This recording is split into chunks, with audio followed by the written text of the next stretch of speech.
Why are you playing that? Because Flick said it was a good idea, so now we're doing it. Interesting. I beat Factory Balls 1. I'm playing Factory Balls 2 now. Enjoy playing with your balls. I will enjoy playing with my balls, thank you. Cause it's funny. I don't know what you're talking about. The hala? I don't know what you mean. Oh, the hello? That? Balls go burr.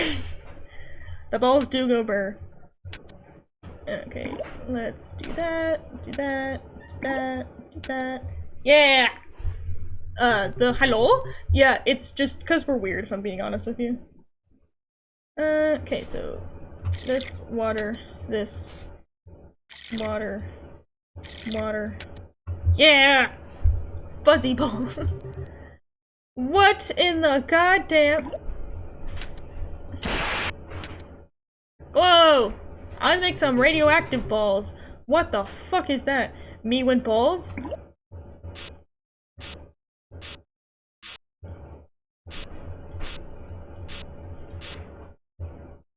That's the way you say that, how we say hello in Swedish. Oh! Just hello? Like, that's actually, is that like the correct pronunciation, or is it just like close? I say like I can't just Google it.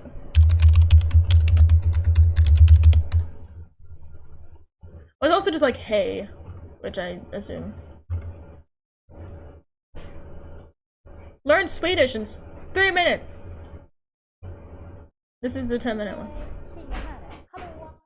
Hello? Oh! Neat! Learn Swedish in 4 seconds. Wait, hold on. I should probably say thank you. Control-Shift-T. Okay, I can't reopen it. Kinda fuck. Thank you is tack. Like tack? Like that? Or just tack? Tack!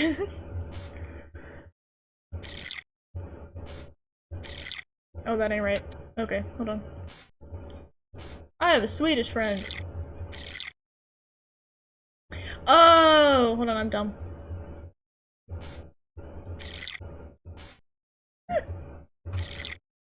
Yay! I figured it out.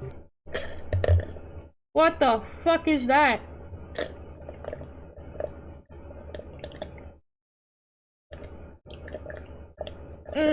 No, okay, I get it.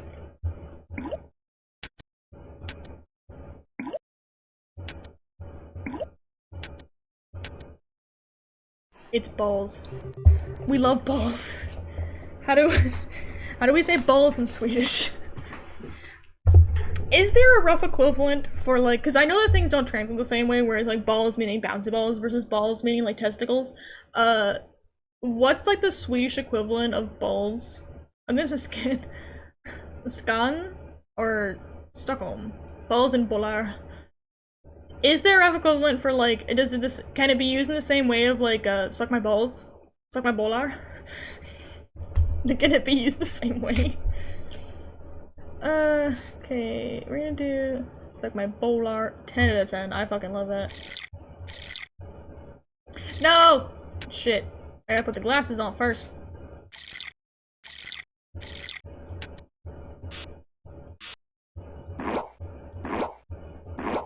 Mao said it's sug mina bollar. Sug mina bollar! Hi, Moose. Meow. Meow. I can hear you yelling, pretty boy. Can I help you? Bollar. 10 out of 10. I love when shit like that translates. Means there's not a whole whack to think about. Nope.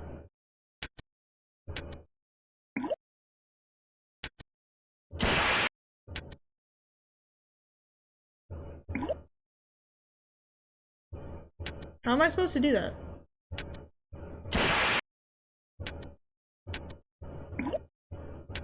Aha!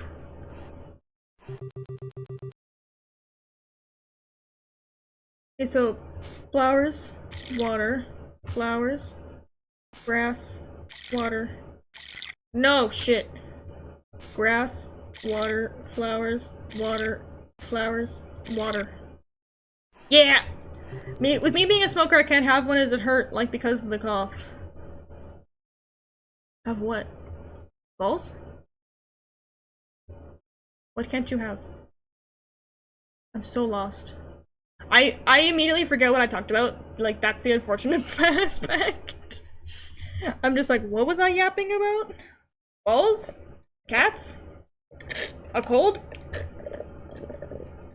Oh, you can't have a smoke because of the cough. Yeah, that's probably unpleasant as hell, dude. Then we also have the words do not sound close at all. Oh, yeah, absolutely. And also just English in general is one of those words, is one of those languages that just kind of sounds a little bit fake. Like, we're just, like, we have to be, like, so many languages in our trench coat. What in the fresh fucking hell?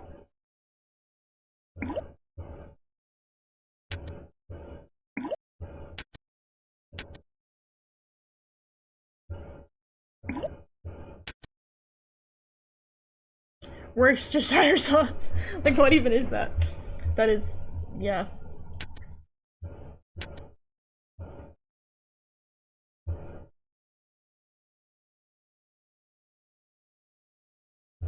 Knowledge check. What part of the language tree is English from? Like, I think English is Germanic, if that's the question. If that's what the question, if that's what we're getting at in terms of language tree, I think it's that English is Germanic. Mostly because I'm confident English is Germanic. I'm just not sure if that's what you mean by language tree. What the fuck?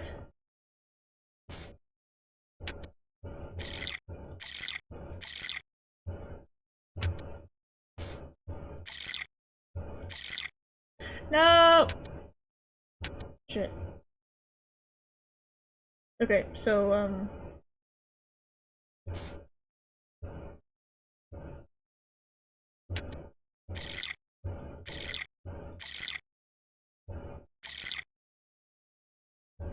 Germanic, Swedish is too. Yes! I knew the Swedish is Germanic, mostly because, Germanic has, like, the harsh ends to stuff, and Latin languages kind of, like, blend together and stuff like that. English definitely utilizes some, like, Latin aspects, because English is 16 languages in a trench coat, but we definitely do have some degree of, like, blending. However, French is bullshit. Because why can you say a whole sentence with, like, just shoving the whole thing together with apostrophes in between? Why is the apostrophe pronounced like l'apostrophe? Why? I hate it. It upsets me.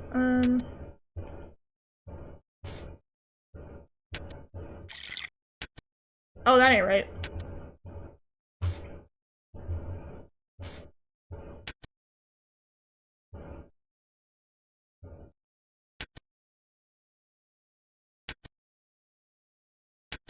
I don't know how to do this. You see our combined words, they are long. Okay, yeah, German also has the long bullshit go fuck yourself words, so.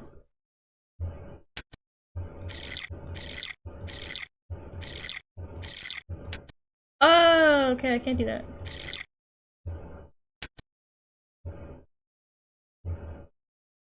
I am so confused. A whole sentence long, sometimes that is. That's very fair. Okay, so it takes...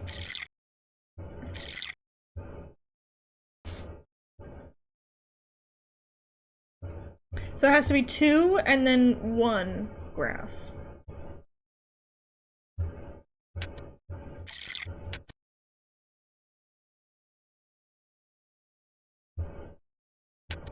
I might just be dumb.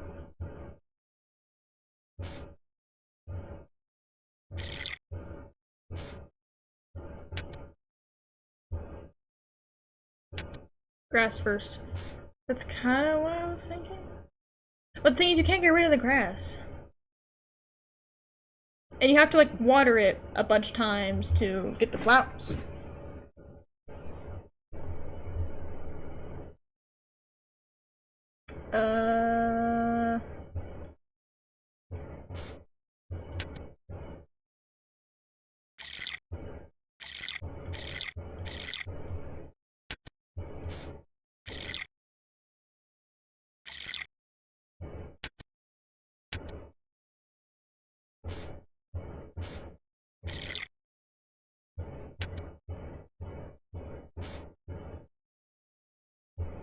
Grass first and water at the same time as the flowers. Wait, so you're telling me like put this at first, do this. Because I can only get one level of grass. Yeah, because that doesn't work.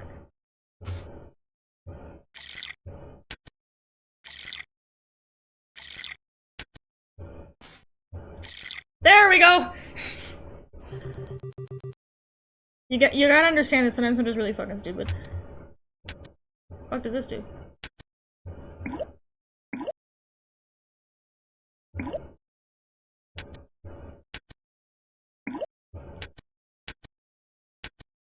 Oh!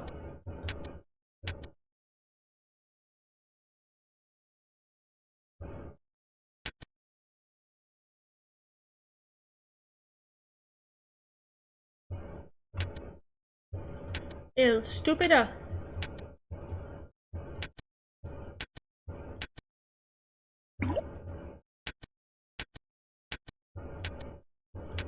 No, I got it.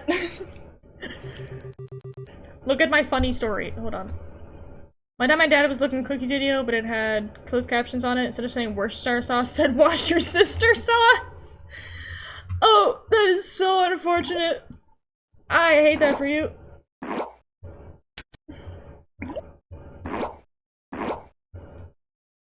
Clunk. That is so unfortunate. That is so unfortunate. Wash your sister.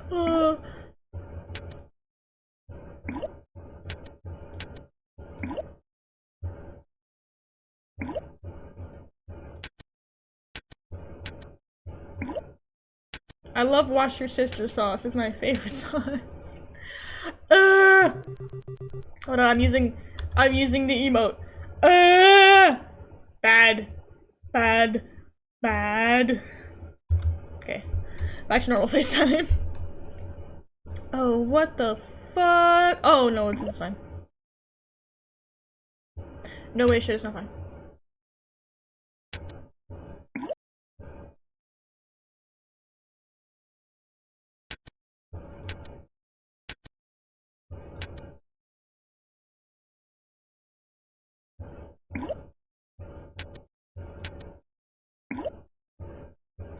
Yeah!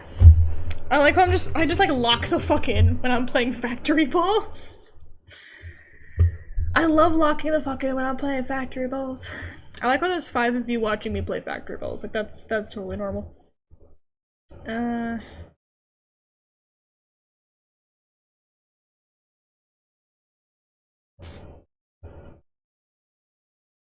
No.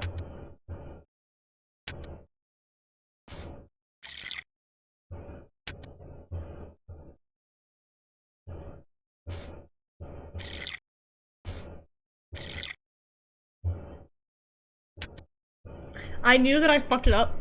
What is the problem?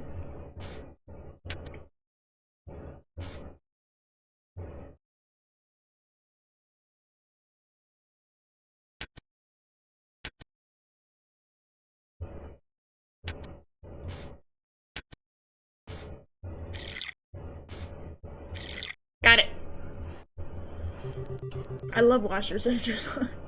That just reminds me, unfortunately, that just reminds me of like fucking Gamer Girl bathwater. Which is just really, really unfortunate.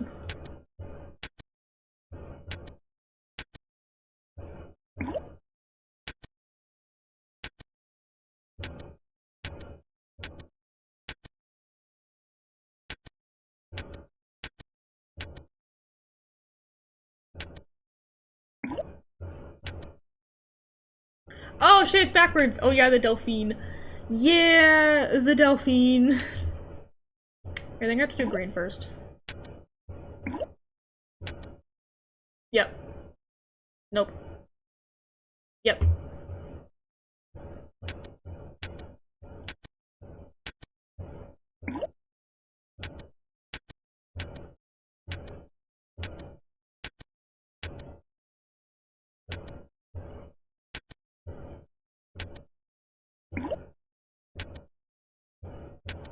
Yeah! This is so... Why am I so invested? How many more levels do I have? Okay, I'm almost done. Why are there fish?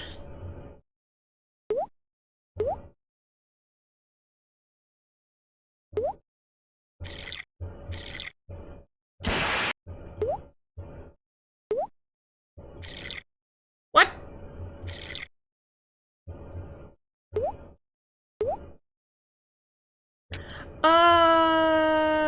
Wait, hold on, I got it.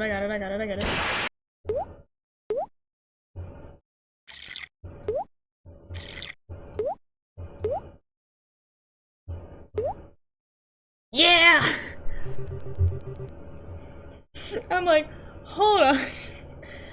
Hold on, folks. I understand.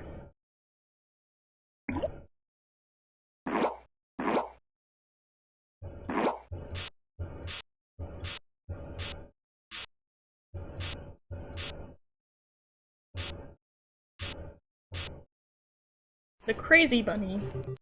It's me! Okay, so I have to do this, grass, water. This, grass. No. Maybe?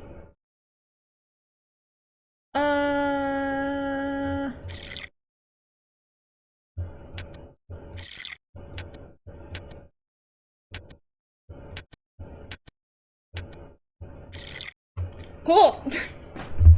It worked! Oh, what the fuck? No, there's no white.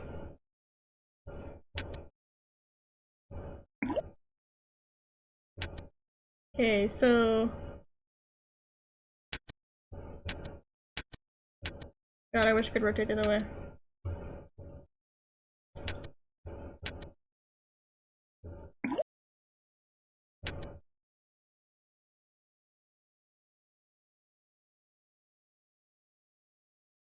I don't... No, it's enough blue.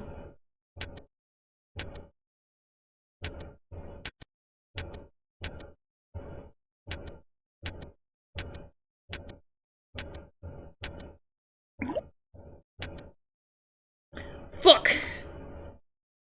It was not enough blue. Okay, so the white needs to be protected a little bit. Then we gotta do the black one. And I pull that off.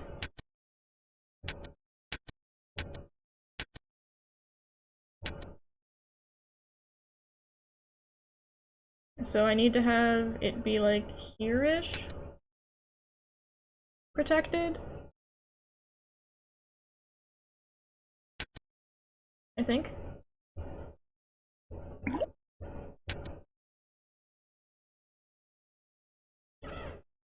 I don't remember.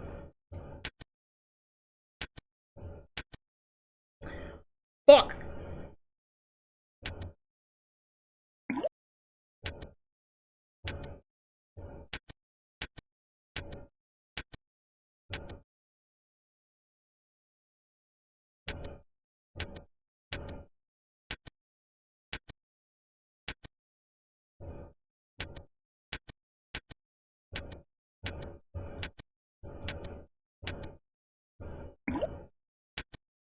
There we go!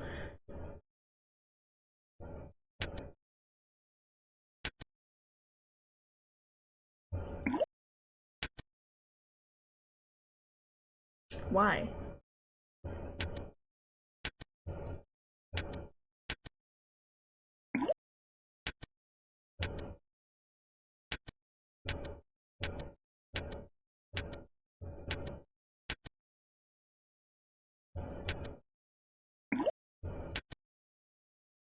Maybe? Yeah! Good enough. Okay, what the fuck is that? I have to have two fish. Okay. So, red, water, fish. Okay, blue, water, fish, green. Yeah! I have a problem. I think. Okay. I just spent way too much time doing that. You completed all the levels. Still not over. Sit back and enjoy the slideshow with some more balls. I appreciate that. I'm not going to. However, let's go find somebody to— Indiana carries out first execution in 50 years. That's unfortunate. Anyway, we're gonna go raid now because I have a problem. So, peace.